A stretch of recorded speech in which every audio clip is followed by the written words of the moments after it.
What's going on, everybody? Welcome to the channel. This is your boy Yarn Craig, and today we're looking at WNBA basketball. One game before we got two game threes going on. Seattle Storm and the Las Vegas Aces, and then the Chicago Sky and the Connecticut Sun both having game threes. Both series tied up 1-1, but today we're going to take a look at the Chicago Sky Connecticut Sun series. So go ahead, like and subscribe first.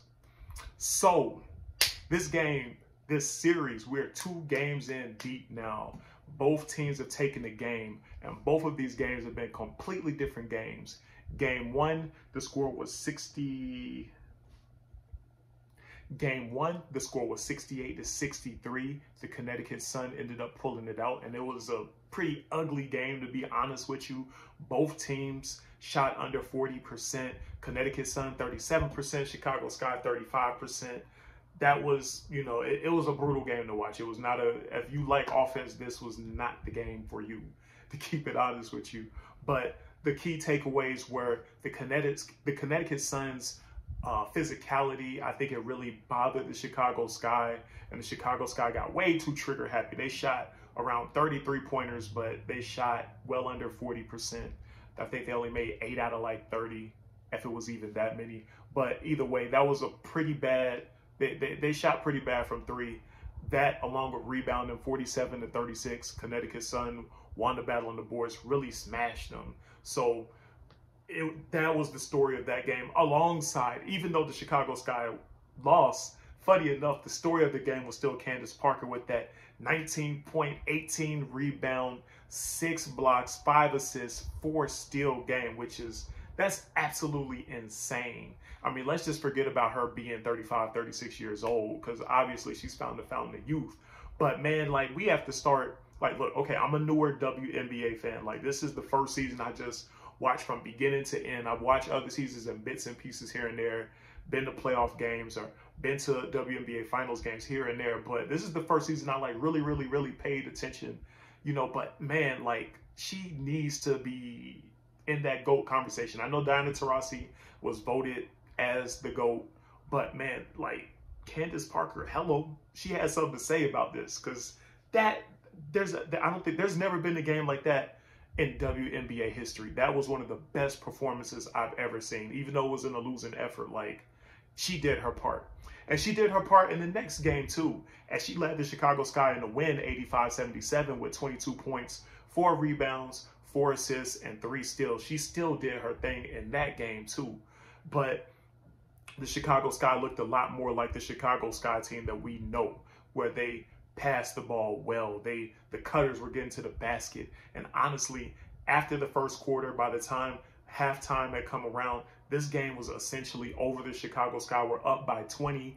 The Connecticut Sun, the bench players kind of came in the fourth quarter, and they cut the game down to single digits, but the lead was just too much to overcome.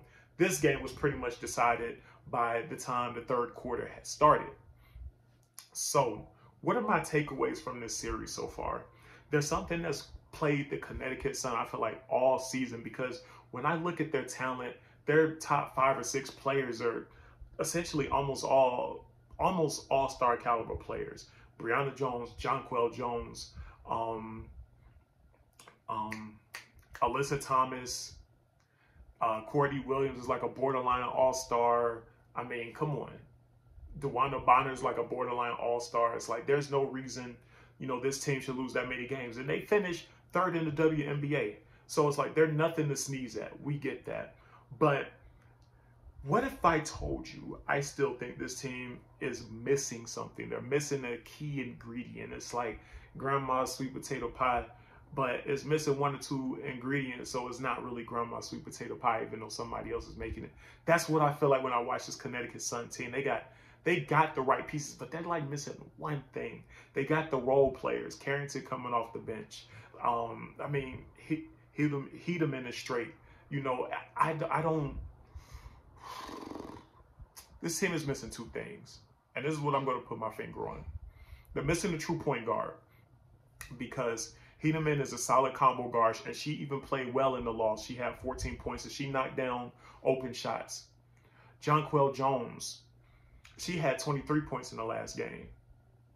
They lost, but an aggressive Jonquel Jones is a good Jonquel Jones, and that's the Jonquel Jones we need to see throughout the series.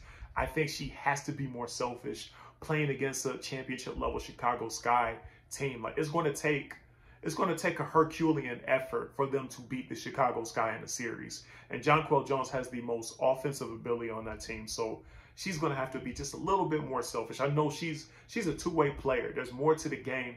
I respect her quote she had saying, like, you know, she's more than just a scorer. She's a two-way player. And she does play both sides of the ball, and it goes unnoticed. She rebounds, she blocks shots, she defends very well, and she's a good finisher even around the basket. But she needs to be more aggressive getting the basketball. She just has to be. But the other thing is this team they're lacking that point guard. I know Jasmine Thomas being out is hurting them because right now, Hedeman's more of a combo guard. DeWanna Bonner is that vet that helps kind of get the team settled in the half court, but she's not really a true point guard. Alyssa Thomas oftentimes is kind of seen handling the ball, but she's really best in transition. She's best when she's going downhill. When the half court happens, you know, she's better. She can handle the ball in the point guard role at times, but I still feel she's a little bit better off the ball, cut into the basket, you know, setting picks, cut into the basket, that kind of thing. But when she's not going downhill, you know, this team kind of offensively struggles a little bit. And then that's why I say Jonquel Jones needs to come in and be a bit more aggressive offensively because she has the talent to create in the half court. Brianna Jones can go down on the block and get you a basket. So those are their two best half court options.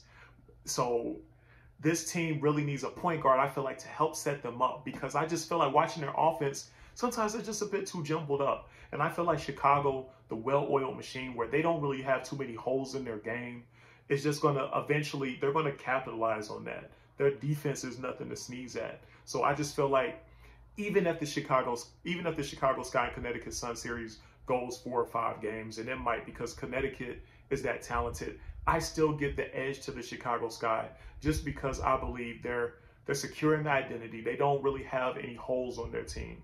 The only time Chicago Sky really make a bunch of errors is when they start trying to play another team's game, or they don't come out with enough fire in the beginning of the game and other teams just get up on them. But outside of that, they're a tough team to beat because they got a little bit of everything. So again, I'm picking the Chicago Sky to win the series. Look, Alyssa Thomas shot under 40%. Brianna Jones shot under 40%. Courtney Williams shot under 40%. DeWanna Bonner shot 0% from the field in the last game. As long as they don't do that, it's going to be competitive. But you can't be competitive, you know, with your top 4 or 5 players shooting well under 40%. It's just not going to happen. But that's my video, guys. I think the Chicago Sky are going to win the series, whether it's in, you know, 4 or 5 games. I'm going with the Sky. Who you got? Go ahead in the comments. Let me know. Peace.